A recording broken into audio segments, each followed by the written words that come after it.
ओम नमः सिद्धेभ्यः शुद्धात्मने नमः। नमो जुर्णाणम। सभी को सादर शुद्धात्म वंदन।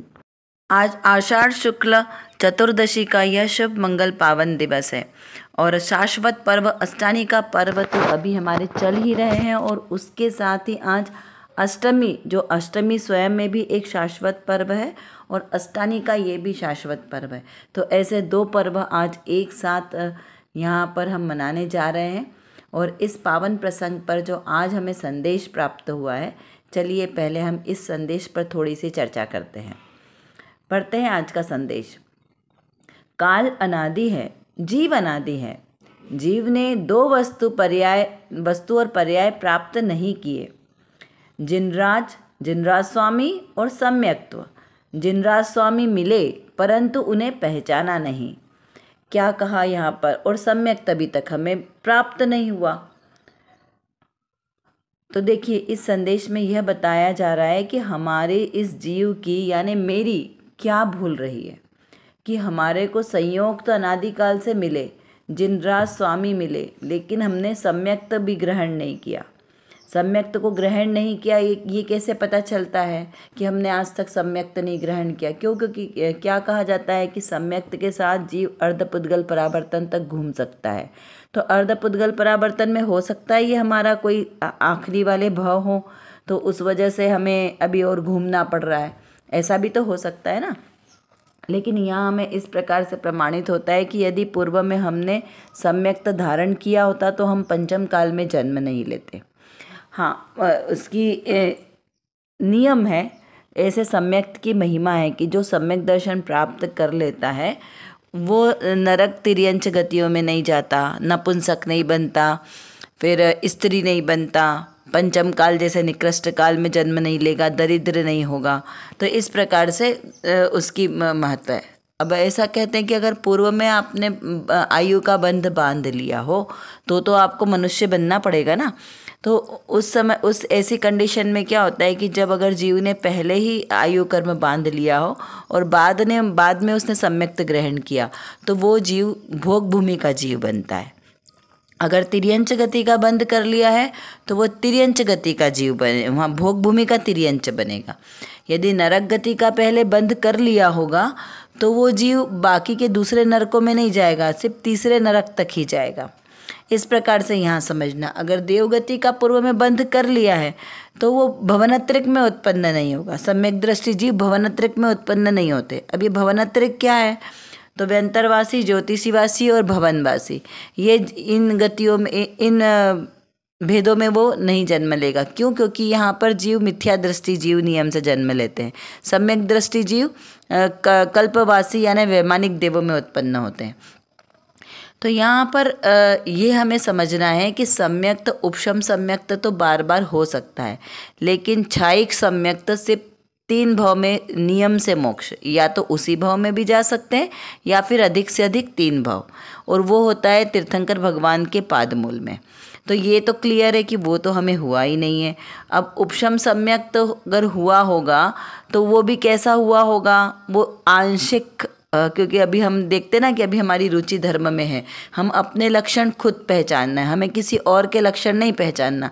हम भव्य जीव है या नहीं, हमें अपने जिन शासन के प्रति श्रद्धान है या नहीं है, वीतरागी सच्चे देव शास्त्र गुरु के प्रति हमें कितना श्रद्धान है, कितनी भक्ति है, और अपने आत्मस्वरूप को जानने की कितनी हमें जिज्ञासा है। उससे हमारा ये तय होता है कि हम भव्य हैं कि अभव्य हैं, सम्यक दृष्टन है या नहीं है। तो सम्यक दृष्टि जीव का तभी हमने समझ लिया कि अभी तक हमें सम्यक दर्शन प्राप्त नहीं हुआ। अगर होता तो हम यहाँ नहीं होते। हम आज तक कभी तीर्थंकर तो बने नहीं, चक्रवर्ती आदि जो पुण्य पद है वो भी हमने प्राप्त नहीं किए, क्योंकि नारायण, प्रतिनारायण, बलभद्र, नारद, ये सब बनने के बाद भी जीव नरक गति में जाते हैं। कौन कौन से? नारद, नारायण, प्रतिनारायण और नारद, रुद्र, 11 रुद्र होते हैं, ये भी सब नियम से नरक जाते हैं। बलभद्र स्वर्ग और मोक्ष जाते हैं। तीर्थंकर सारे मोक्ष जाते हैं। कामदेव मोक्ष जाते हैं। चक्रवर्ती में से जो अगर मुनि दीक्षा अंगीकार नहीं करते हैं तो वह नरक जाते हैं, और जो मुनि दीक्षा अंगीकार करते हैं वो स्वर्ग जाएंगे या फिर मोक्ष जाएंगे। इस प्रकार से फिक्स है। तीर्थंकर भगवान के माता पिता एक भव अवतारी होते, वो नियम से मोक्ष जाएंगे एक भव अवतारी होने के कारण।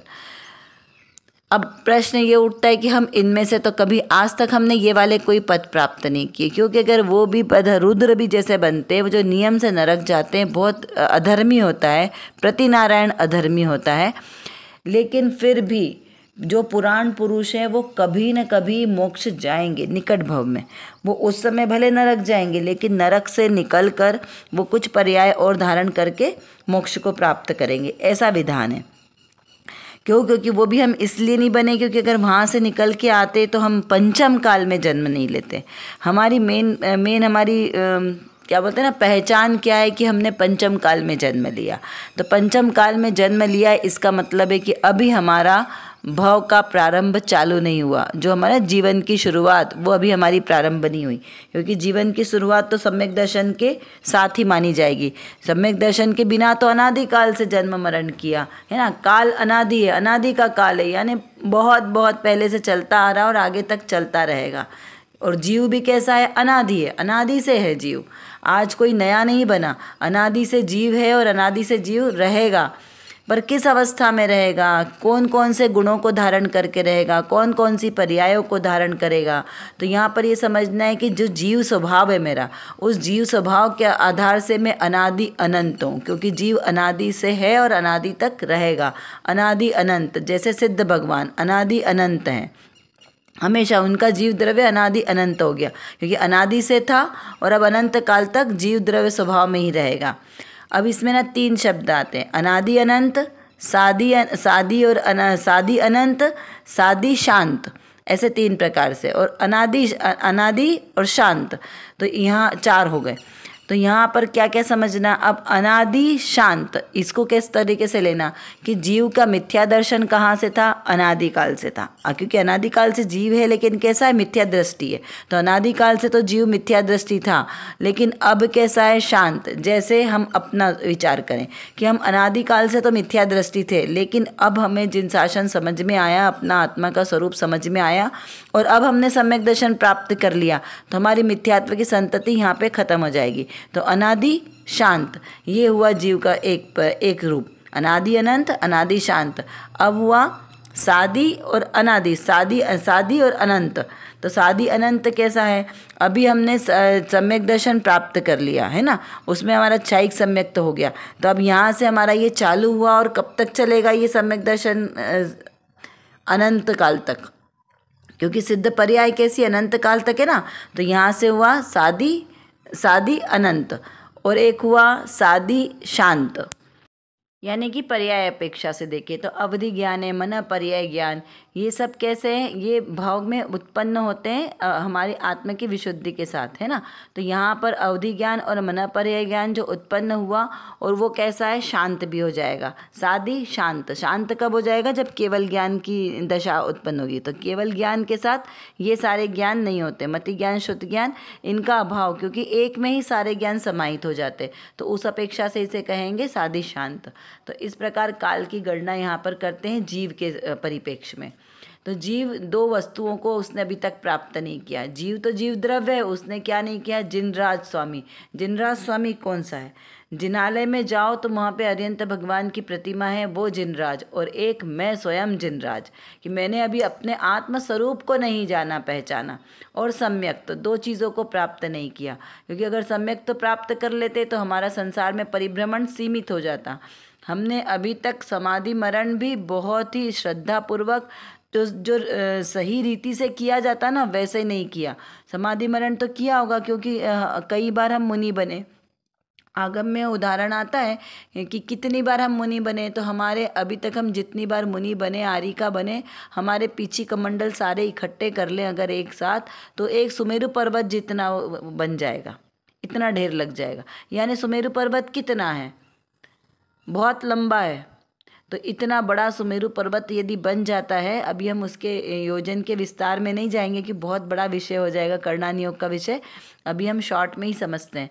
तो यहाँ पर ये बताना चाह रहे हैं कि अभी तक हमने ये 2 पर्यायों को प्राप्त नहीं किया। यदि हमने अभी तक पर्यायों को प्राप्त कर लिया होता अपने जिनराज स्वामी का, अगर हमें आभास हो जाता तो हमारा यहाँ सम्यक दर्शन भी साथ में होता, क्योंकि जहाँ जिनराज स्वामी के स्वरूप का विचार आया वहीं पे हमें सम्यक दर्शन, क्योंकि सम्यक दृष्टि जीव को ही अपने आत्मस्वरूप का विचार आता है। तो इस प्रकार हमने ये 2 ही नहीं अभी तक प्राप्त किया, बाकी संसार के सारे सत्कर्म किए जो किसी भी काम के नहीं थे। बहुत सारे लोगों को खुश करने की प्रयास किया, घर बनाया, कुटुंब बनाया, बहुत सारे पैसे हमने इकट्ठे किए, धन संपदा चक्रवर्ती जैसा पुण्य का उदय, हमने इतने धन वैभव प्राप्त किया, लेकिन क्या हुआ?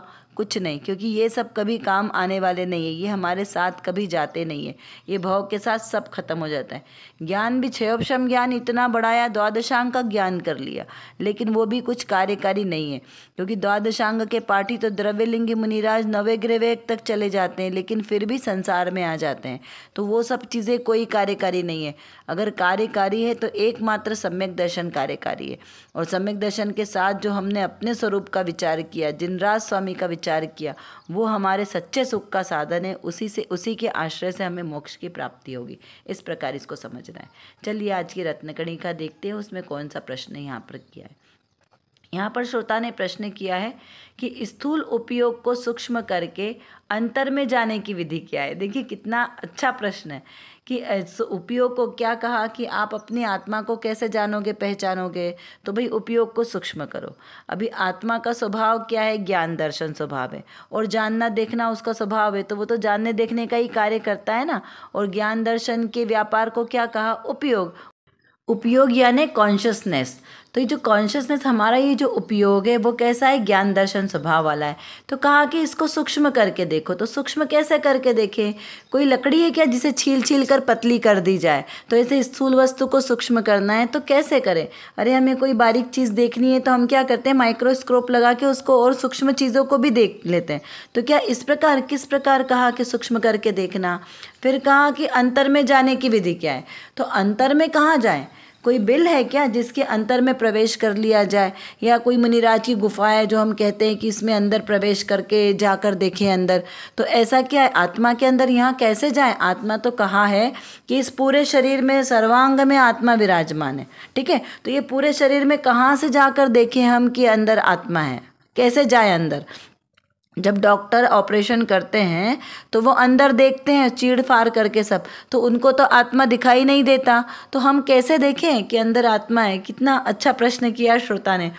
तो चलिए इसका समाधान देखते हैं कि पूज्य बहन श्री बहन की तत्व चर्चा में जो आया, आचार्य के द्वारा जो समाधान, यहाँ पर बहन श्री बहन ने अपने घर का समाधान नहीं दिया, जो पूर्वाचार्यों ने समाधान बताया है उसी को हमें यहाँ पर समझाया है। तो चलिए देखते हैं। कहा है कि विधि को अपने को करना है। कौन सी विधि करनी है? ये अंदर जाने की विधि की तलाश तो हमें स्वयं ही करना है, रास्ता हमें स्वयं निकालना है। रास्ता तो बना बनाया है, बस उसे ढूंढकर उसके ऊपर चलना हमें है। तो वो रास्ता कहाँ है? स्थूल उपयोग को सूक्ष्म करने के लिए अंतर में जाना, स्वभाव को पहचानना, अपना मार्ग अपने हाथ में है, बाह्य दृष्टि करने से उपयोग स्थूल हो जाता है, और भीतर में दृष्टि करने से, स्वभाव के ग्रहण करने से उपयोग सूक्ष्म होता है। प्रज्ञा छैनी से स्वभाव को ग्रहण करें तो उपयोग सूक्ष्म होता है, और यदि वह बाहर जाता है तो स्थूल हो जाता है। कितना अच्छा समाधान दिया कि उपयोग को सूक्ष्म और स्थूल कैसे करना। तो जब उपयोग बाहर में जाएगा तो वो उपयोग स्थूल हो जाएगा, और जब उपयोग अंदर में जाएगा तो उपयोग सूक्ष्म हो जाएगा। बस तो अब इसको सूक्ष्म और स्थूल को सूक्ष्म कैसे करना है? तो प्रज्ञा छैनी से। देखिए वो मूर्तिकार होता है, वो 2 पत्थरों को अलग अलग काय से करता है? वो छेनी से करता है। दो जो शिला है उसकी रंध्र जो संधि होती है ना, उस संधि में वहाँ पे वार करता है, और संधि में वार करता है तो वो जो दो शिला है वो कैसी हो जाती है? अलग अलग हो जाती है, बराबर ही से। तो यहाँ पर हमें छेनी कहाँ चलाना है? प्रज्ञा रूपी छेनी चलाना है। प्रज्ञा रूपी छेनी क्या करती है? भेद ज्ञान करती है स्वद्रव्य में और परद्रव्य के बीच में। ज्ञान रूपी, प्रज्ञा यानी ज्ञान, तो ज्ञान रूपी छेनी जब दो भेद विज्ञान करती है स्वद्रव्य और परद्रव्य के बीच में, तो वहाँ पर दोनों भिन्न भिन्न हो जाते हैं। स्वद्रव्य स्व जानने में आता है और परद्रव्य पर रूप जानने में आता है। तो यहाँ पर कहा कि उपयोग को सूक्ष्म करके स्वद्रव्य को स्वद्रव्य जाने और परद्रव्य को पररूप जाने, तो उससे आपका उपयोग सूक्ष्म होगा। क्योंकि अनादिकाल से हमने क्या किया? अनादिकाल से हमने स्थूल वस्तुओं को ही ग्रहण किया। जो परद्रव्य थे उसको हमने स्वद्रव्य जान लिया। क्या भूल की हमने? जो परद्रव्य थे उनको हमने स्वद्रव्य जान लिया। क्यों? क्योंकि स्थूल उपयोग करके देखा ना, तो अब कहा कि अब उसमें भेद ज्ञान करो कि स्वद्रव्य। अब इसको हम कैसे प्रैक्टिकल कैसे लेंगे? देखिए, अभी जो हमारे साथ जितने सारे हमारे कुटुंबी, रिश्तेदार, मित्र, ये सब रहते हैं, ठीक है। हम क्या कहते हैं कि ये मेरा मित्र, ये मेरे माता, ये मेरे पिता, ये मेरे भाई बहन, सब हम सब में अपनापन करते हैं ना कि ये सब मेरे हैं, ठीक है। ये हमने स्थूल रूप से जाना कि ये सब मेरे हैं। तो हमें कब पता चलेगा कि ये मेरे नहीं है? जब विपरीत परिस्थिति आएगी, जब हमारे ऊपर कोई विपदा आएगी और उस समय जो हमारा साथ नहीं देंगे, तो हमें पता चल जाएगा कि अरे ये मेरे नहीं है। अगर मेरे होते तो मेरा साथ देते ना। यदि हमारा रोड पे एक्सीडेंट हो जाए और हमारे भाई बहन साथ में सामने से निकल रहे हैं, मित्र निकल रहे हैं, और वो हमें वहाँ से उठाए नहीं, हमारी मदद नहीं करेंगे, तो हमें पता चलेगा ना कि अरे ये तो मेरे नहीं है। तो मेरा कौन होगा? जो मेरा साथ देगा। जब जीव मर जाता है, सारी जिंदगी तो मेरा मेरा मेरा मेरा करता रहता है, लेकिन जब उसका इस देह से प्राण निकल जाते हैं, तब उसी कुटुंब के लोग क्या करते हैं? उसे शमशान में जाके अकेला जला के आते हैं। तो वो अकेला है ना, तो इससे हमें पता चलता है ना कि ये मेरे नहीं थे। अगर मेरे होते तो मेरे साथ जलते ना। एक बहुत अच्छी सी पोयम है कि सगा रे सगा काहे का सगा, सगा तो वो है जो मेरे साथ में जला। क्योंकि जो मेरे साथ मेरा आखिरी तक साथ दे वो मेरा सगा है। जो मेरा साथ नहीं दे वो मेरे सगे कैसे हो सकते हैं? हम सब ने कोरोना काल में ये बहुत अच्छे से अनुभव कर लिया कि जो हमारा था वो हमारे साथ ही था।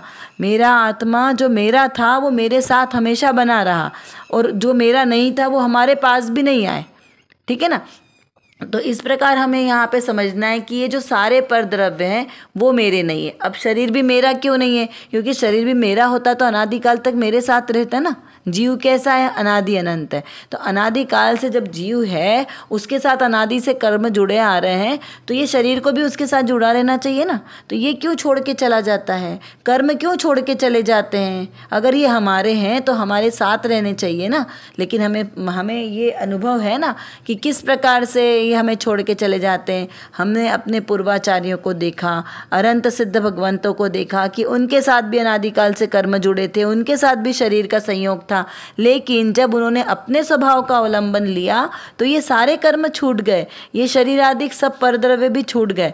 तो उससे हमें ज्ञान हुआ कि हाँ ये मेरे नहीं है। तो जब उनके नहीं थे तो मेरे कैसे हो सकते हैं? जो अनंत सिद्ध भगवंतों के नहीं हुए वो हमारे कैसे होंगे?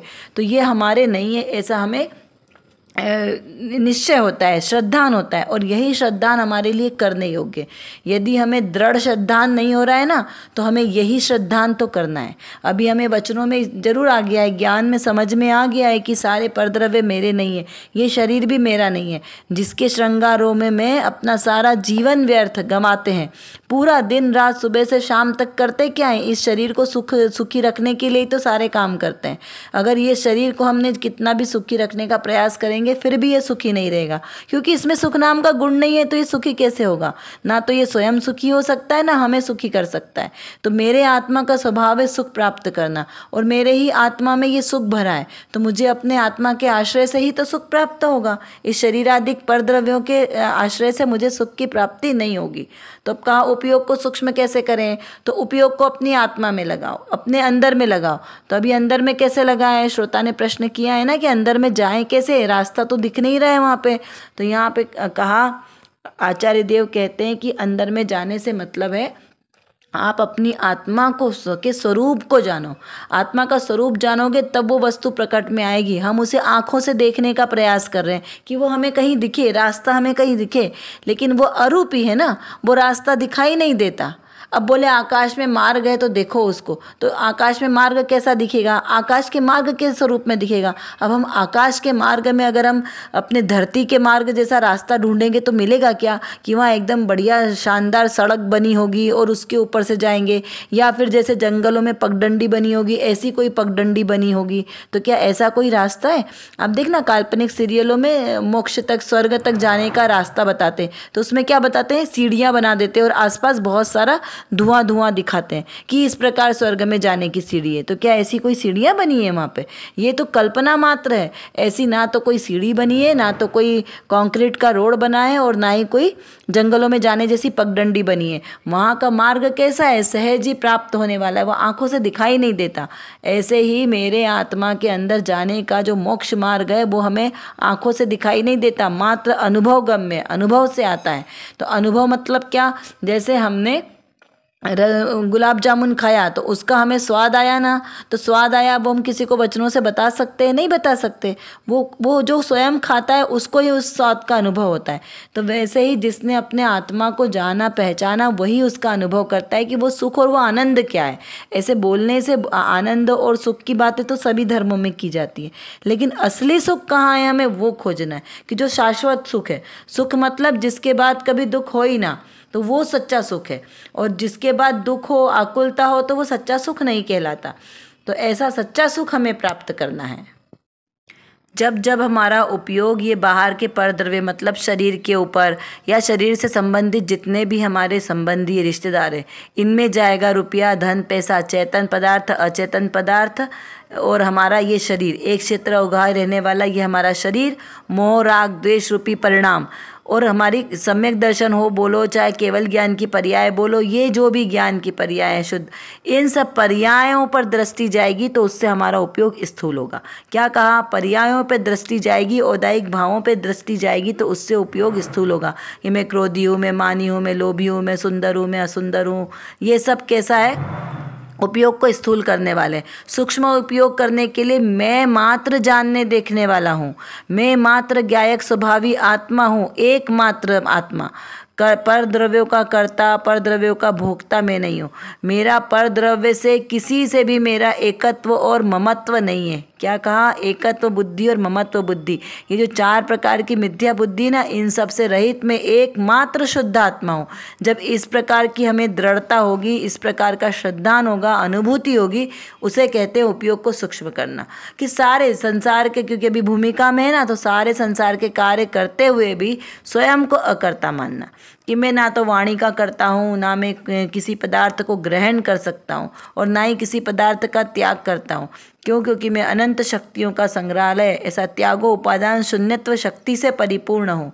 तो यहाँ पर ये सब हमें क्या है? हमारे कर्तापन को हटाने वाली विचारधारा है। तो ऐसे विचारों को अंदर में आत्मा में अनुभव करना है। सिर्फ विचार विचार विचार नहीं करना है, विचार तो विकल्प का काम है, उसको अनुभव में लाना है।